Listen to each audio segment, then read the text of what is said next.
Kapag 2 piraso ang inyong pinusuan, may pag-estimate mo ng lalim sa pamamagitan po ng maluwalang pamamaraan at ganoon din po sa paggamit ng magnetic wire.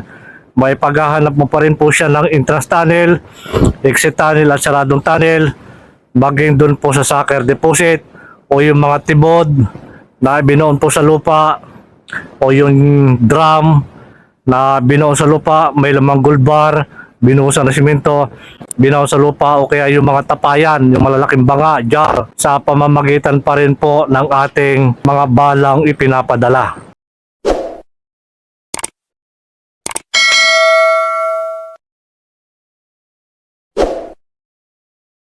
Isang mapagpalang araw po at magandang buhay sa ating pong mga kababayan, sa ating pong mga ka-teach. Ito po yung pinusuan ng ating pong ka-teach mula po sa Surigao del Sur. Ito po yung long wrist locator, single antenna. Pares po siya. Ano po yung ating ibabala, yun po yung kanyang locate. So mga kababayan, mga ka-teach, ang kakayanan po na maabot po ng ating 2 pirasong single antenna ay mula hanggang 2 kilometro o 3. Sigun po yun, doon kung saan lumalabas po yung aura ng gold. At sa lalim naman po ay walang estimate na lalim. Kung gaano kalalim yung ibinuo ng mga Hapon, ganoon po yung lalim o kakayanan na magagawa po ng 2 pirasong single antenna. Kung ano po yung iyong ilolocate, yun po yung iyong ibabala. So ganyan, ito mayroon po tayong 18 carats ring na siya kung gagamitin bala sa ating pong long wrist locator, single antenna. At mayroon din naman pong gold 18 carats na bracelet. Yan. So mga kababayan, mga ka-TH, muli pa rin sa pagbabahagi pa rin po di mo kaalaman mula po sa Surigao del Sur. Ito po yung pares na long wrist locator, single antenna, na maganda po siyang gamitin. Kapag 2 piraso, dala na po niya lahat. So ibig sabihin mga kababayan, kapag 2 piraso ang inyong pinusuan, may paghanap mo po siya ng aura, ng gold o lahat na kung ano po yung gusto mo ibala, kahit medyo malayo. At kapag natapatan mo na, nakita mo na, magkukrus siya. At kapag isa naman na yung ginamit, siya po ay ikot. May pag-estimate mo ng lalim sa pamamagitan po ng maluwalang pamamaraan. At ganoon din po sa paggamit ng magnetic wire. May paghahanap mo pa rin po siya ng entrance tunnel, exit tunnel at saradong tunnel, maging doon po sa sucker deposit o yung mga tibod na binoon po sa lupa o yung drum na binoon sa lupa, may lamang gold bar, binuhusan na simento, binaon sa lupa o kaya yung mga tapayan, yung malalaking banga, jar, na basta po siya buo, may lamang gold bar sa loob, may taklob, binaon sa lupa yan o anumang klaseng metal box na nakabaon sa lupa. So yun po yung kakayanan na magagawa din po ng ating 2 pirasong single antenna sa pamamagitan pa rin po ng ating mga balang ipinapadala. So yan po yan mga kababayan, mga ka-TH. Libre pa rin po na bala. Nakasama pa rin po ng ating locator. Yun po yung pambala para mahanap po yung entrance tunnel, exit tunnel, saradong tunnel, sucker deposit o yung poison gas, good compass degrees, alkitran at porong simento ng Hapon. So yan po yung libre nakasama po ng ating 2 pirasong single antenna. So mga kababayan, mga ka-TH, muli pa rin sa mga gusto pa rin pong pumuso na magkaroon po kayo ng simpleng gamit.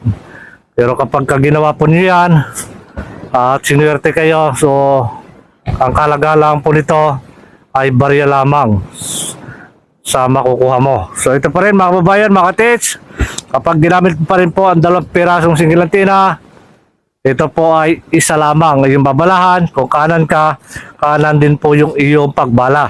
So mahalaga pa rin po yung pagpahid ng dulo ng antenna sa lupa, huwag natin kakalimutan. At kapag ginamit po natin mga kababayan, mga ka-TH, yung locator, kailangan po yan gitna ang palad. Gitna ang palad, pisil at hindi na po luluwag higpit. Kailangan steady na po yung pagkakapisil. Hindi naman sobrang pisil. Tamang pisil lamang. Nararamdaman mo yung handle, dinadama mo, isinasa puso mo. Yung paggamit po ng ating locator. Kapag itinas mo pa rin, dapat sabay po siya nakataas, tamang layo, tamang taas, at nakatungo na siya. Pag itinas mo, dapat nakatungo na siya. Pag itinas mo, ititigil mo, pupunduhan mo, at kapag pinunduhan mo po yan, dapat yung pagtaas mo, balance siya, hindi po siya kakaliwat kanan agad. So ganun po yung ating gagawin mga kababayan. Mga katiits, sa paggamit pa rin po ng ating locator, wala naman po agad nagsimula na marunong. Lahat po yan ay pinag-aaralan. So ganito pa rin yan. Yun po yung ating target. So hindi dahil sa kita natin, so kahit po yan ay malalim o nakabaon po yan, malayo. So kapag binalahan po natin ang locator, so magtuturo po yan. Walang lihim po na hindi makikita yan kapag kung ano po yung hinahanap natin, yun po yung ating ibabala. Kung diamond, ay diamond din po. Pero mga kababayan, mga katiits, kapag gusto mo pa rin pong hanapin yung diamond, hindi mo na kailangan balahan ng diamond. Kasi meron tayong pambala para sa sucker deposit. Ang inilulukit ng pambala natin sa sucker deposit, yung nasa loob ng bato, na mix siya kung ano po yung nakalagay doon. Kasama dyan yung diamond. Kasama dyan yung mga hikaw, yung mga necklace, o bracelet, relo, gold bar na maliliit, diamond o platinum na nakalagay po yan sa loob ng bato. O di kaya yung mga pader na yan, ng mga bato, so meron pong binutas doon at nilagyan doon ng mga diamond o ano pa man. So sa pamamagitan pa rin po ng ating bala mga kababayan, ay kayang-kaya po yan na kuhanin o ituro po ng ating locator. Ito pa rin, mga katiits, mga babayan, sa paggamit pa rin po ng ating locator, yan, sanayin lang po yung inyong sarili, yung paghawak, o yung pagpapagalaw po, kung paano pinapagalaw, yung ating pong locator, ganyan po yan, magtuturo po yan, doon po sa ating hinahanap. Yan. At ang kagandahan dito mga katiits, mga kababayan, kung ikaw man ay bago, sa paggamit pa rin po ng locator, kumbaga hindi ka pa sanay sa mga pagpaikot, so gamitin mo po itong dalawang locator na kapag mo na po yung aura ng gold, pag tinapatan mo yan, malalaman mo po yan pag nag-cross, so ibig sabihin nandun po yung aura ng gold, yan, magkukross po yan. So ganyan po yan, magkakaroon ka ng idea na bakit nagkukross. So ibig sabihin, pag natapakan mo na yung aura ng gold, sigurado na magkukross yan. Alam mo, nasa tamang tinatapatan mo po yung hinahanap mo. Yun na yung aura. So gagawin mo na lamang, sukatin mo na lang yung lapad ng detection niya. Kung ano po yung lapad niya, gamitin mo po yung magnetic wire sa pag-estimate ng lalim. Kung wala naman, gamitin mo po ang 2 pirasong single antenna.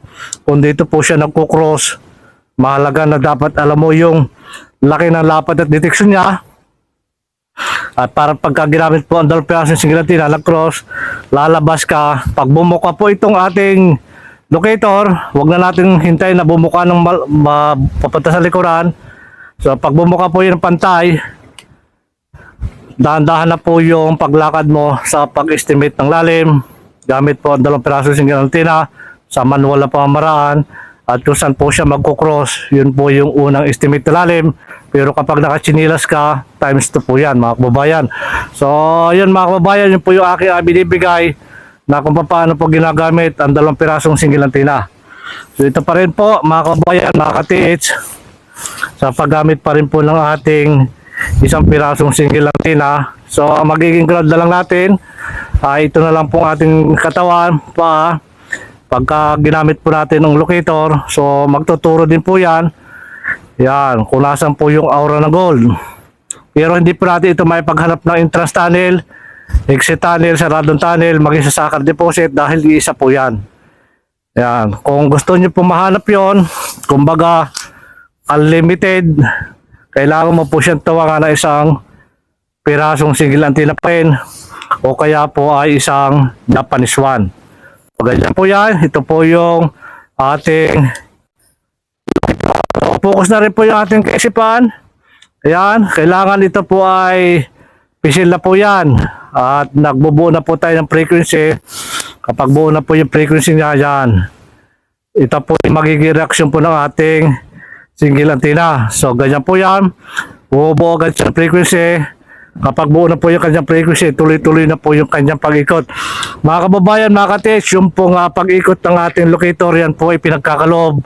Kapag ay pinagkaloob na po yan sa inyo, so malaking biyaya po yan. So ganyan po yan, mga kababayan. Kailangan maganda po yung ating layunin, maganda po yung ating iniisip. So kapag ibinahagi na po sa iyo yung pong pagpapagalaw ng ating locator, so gamitin mo lang po sa tama. At yan po ay blessing para sa iyo, mga kababayan. So ito pa rin po, mga kababayan, mga ka-TH, ang 2 pirasong pong single antenna mula po sa Surigao del Sur. Ito po yung pinasuan, bala-bala.